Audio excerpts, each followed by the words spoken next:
好来，乡亲啊，咱继续来看，已经画真久的中国武汉第2班的包机，已经伫个中昼出发，因暗就会返来到台湾。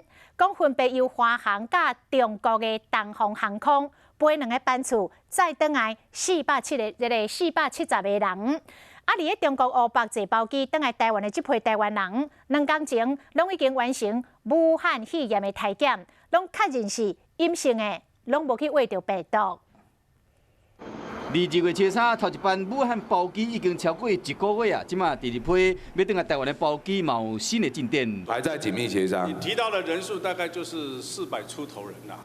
为何部长陈时中伫今仔日嘛证实讲，华航包机已经起飞啊，班机顶面除了有相关的物资，随机有4名医生、9个护理人员。经过了解，因暗将由华航甲中国东方航空执行2个班次，载回470个人。 他们已经要回来了。你们家的人有在这个今天或明天回来的这个吗？今天应该是吧。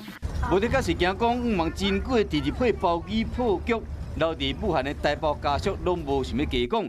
因过因伫之前2天就已经完成武汉肺炎的体检，确认是阴性。目前已经有人行李赶咧坐游览车去到机场。头一班包机的防疫规划引起顾虑，估计这摆会依照为日本接回旋着公主号旅客模式，爱有咱方的医护人员随机。